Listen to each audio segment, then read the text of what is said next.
لا علم لنا إلا ما علمتنا إنك أنت العليم الحكيم صدق الله العظيم۔ اللہ رب العزت نے اس دنیا میں کم و بیش 18 لاکھ کے قریب مخلوقات بنائے، اور اللہ رب العزت نے ان مخلوقات میں سب سے افضل مخلوق، سب سے اشرف مخلوق، سب سے اعلیٰ اللہ نے جو بنایا وہ انسانوں کو بنایا۔ سب سے اعلیٰ اللہ نے انسانوں کو بنایا، اتنا اعلیٰ بنایا، اتنا اعلیٰ، اتنا اشرف اللہ نے انسانوں کو بنایا کہ اللہ نے فرشتوں کو کہا کہ انسانوں کو، حضرت آدم علیہ السلام کو سجدہ کرو۔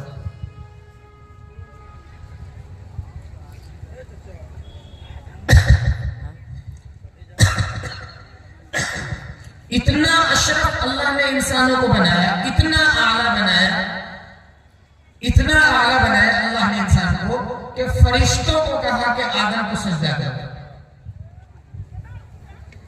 اچھا بتاؤ، اللہ تعالیٰ نے انسانوں کی پیدائش سے بہت پہلے فرشتوں کو بنا رکھا تھا، نور سے پیدا کیا۔ اللہ نے انسانوں کی پیدائش سے بہت پہلے اللہ نے جناتوں کو بنا رکھا تھا۔ اللہ نے ان کو آگ سے بنایا، نار سے بنایا۔ پھر اللہ نے ان دونوں کے بعد اللہ نے انسان کو بنایا، حضرت آدم علیہ السلام کو مٹی سے پیدا کیا۔ آخر اس مٹی کے پتلے میں ایسی کیا خاص بات تھی؟ اللہ نے اس مٹی کے پتلے میں ایسا کیا ڈالا تھا کہ فرشتوں کو کہا کہ اس کو سجدہ کر۔ دیکھو میں مقرر نہیں ہوں، تم سے ایک بات پوچھوں، آپ لوگوں سے ایک بات آپ یہ بتائیں کہ حضرت آدم علیہ السلام کو پیدا کرنے کے بعد اللہ رب العزت نے حضرت آدم علیہ السلام کو سب سے پہلی چیز کیا تھا؟ اللہ رب العزت نے حضرت آدم علیہ السلام کو بنا دیا، روح ڈال دی، سب سے پہلی چیز اللہ نے حضرت آدم کو کیا دی؟ جانتے ہیں؟ جب حضرت آدم علیہ السلام کو پیدا کرنا ہوا تو اللہ رب العزت نے فرشتوں سے کہا کہ میں ایک مخلوق بنانا چاہتا ہوں جس کو میں زمین کا خلیفہ بناؤں گا، زمین کا۔ فرشتوں نے اللہ سے کہا کہ اللہ آپ کیوں پیدا کرنا چاہتے ہیں؟ یہ لوگ زمین میں جائیں گے، فساد مچائیں گے، ہم آپ کی تسبیح کرنے کے لیے کافی ہیں۔ اللہ نے فرمایا کہ دیکھو جو میں جانتا ہوں تم نہیں جانتے۔ پھر حضرت آدم علیہ السلام کو اللہ نے بنایا، اور غور سے سنو، غور سے سنو، انسانیت کا معراج ہے، انسانیت کی کامیابی ہے۔ انسان کے اندر اور آدمی کے اندر اگر وہ گر نہیں ہے تو وہ آدمی اس لائق نہیں ہے جیسا اللہ نے بنایا کہ فرشتوں سے سجدہ کروایا۔ حضرت آدم علیہ السلام کو سب سے پہلی چیز جو اللہ نے عطا کی وہ علم عطا کیا تھا۔ اللہ نے فرمایا وَعَلَّمَ آدَمَ الْأَسْمَاءَ كُلَّهَا، اور اللہ رب العزت نے حضرت آدم علیہ السلام کو ساری چیزوں کے نام سکھلائے۔ سب سے پہلے حضرت آدم علیہ السلام کو اللہ نے علم عطا کیا تھا۔ قرآن کریم اللہ نے سب سے پہلے چیز حضرت آدم علیہ السلام کو علم عطا کیا۔ قرآن کریم کہتا ہے وَعَلَّمَ آدَمَ الْأَسْمَاءَ كُلَّهَا، اللہ رب العزت نے حضرت آدم علیہ السلام کو ساری چیزوں کے نام سکھائے۔ عربی میں اس کو علم الاسماء کہتے ہیں، علم الاسماء۔ بعض لوگوں نے کہا کہ اس کو علم السائنس، بعد سائنس کہتے ہیں۔ اور پھر اس علم کی بنیاد پر، صرف اس علم کی بنیاد پر اللہ رب العزت نے حضرت آدم علیہ السلام کی برتری اور فضیلت اور اشرفیت پیغمبر حضرت آدم علیہ السلام کی فرشتوں کے سامنے دکھلائی، فرشتوں کو بلایا۔ اللہ رب العزت نے فرشتوں کو حاضر کیا اور کہا فرشتوں ان سب چیزوں کے نام بتاؤ، فرشتوں تم ان سب چیزوں کے نام بتاؤ۔ فرشتوں کو نام نہیں معلوم تھا، ان کے پاس علم نہیں تھا، فرشتے اللہ کی عبادت کرتے تھے۔ اللہ نے فرمایا تم ہماری عبادت کرتے ہو، تمہاری عبادت انتہائی قبول ہے، لیکن جو علم ہم نے حضرت آدم کو دیا ہے وہ تمہیں علم نہیں عطا کیا۔ حضرت آدم سے کہا کہ حضرت آدم علیہ السلام سے کہا اے آدم آپ ان سب چیزوں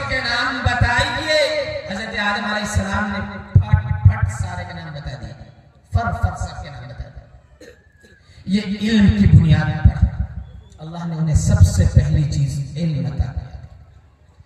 اگر یہ علم ہے انسان کے اندر تو انسان کی ترقی ہے.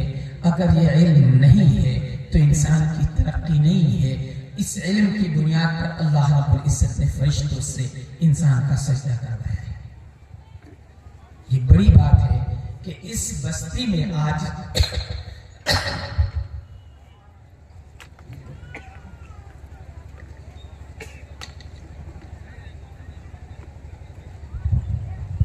یہ بڑی بات ہے کہ آج اس بستی میں باضابطہ علم کے لیے ایک مدرسے کا قیام شروع کیا گیا.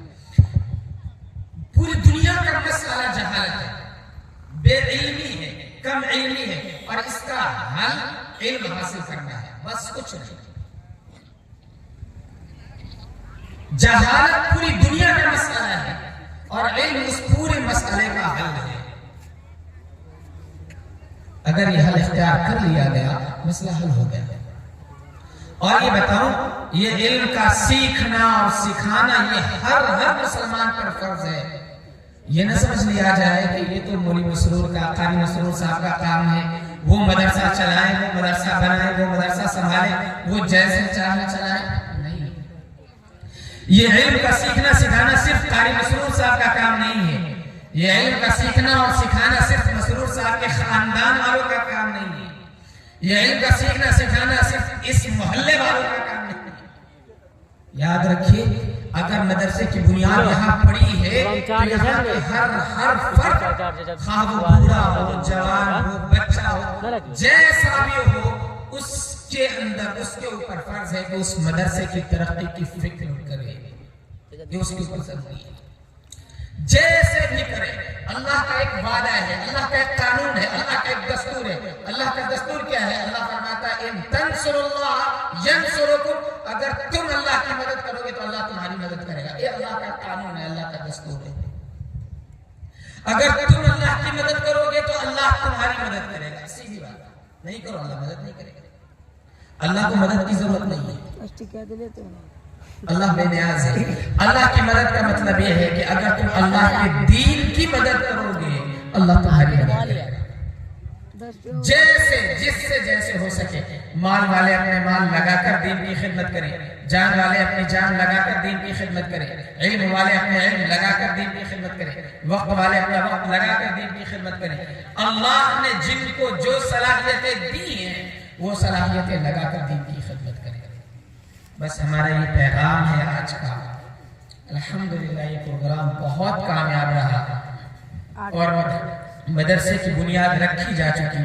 ہماری بس یہ گزارش ہے کہ ہم یہ سمجھیں کہ جس مدرسے کی بنیاد پڑی ہے یہ صرف قاری مسرور صاحب کا کام نہیں ہے. اس محلے کے، اس گاؤں کے، اس بستی کے، اس پورے ضلع کے ہر فرد کا کام ہے کہ اس مدرسے کو ترقی پر لے جائے. اس لیے کہ مدرسے کی ترقی ہوگی تو علاقے کی ترقی ہوگی. اگر مدرسے کی ترقی رک گئی تو علاقے کی ترقی رک گئی. بس ہم یہ سمجھ لیں کہ ہماری ترقی کا مدار اسی میں ہے. اللہ رب العزت کہنے سننے سے زیادہ عمل کی توفیق مرحمت فرمائے. وآخر دعوانا الحمدللہ رب العالمین.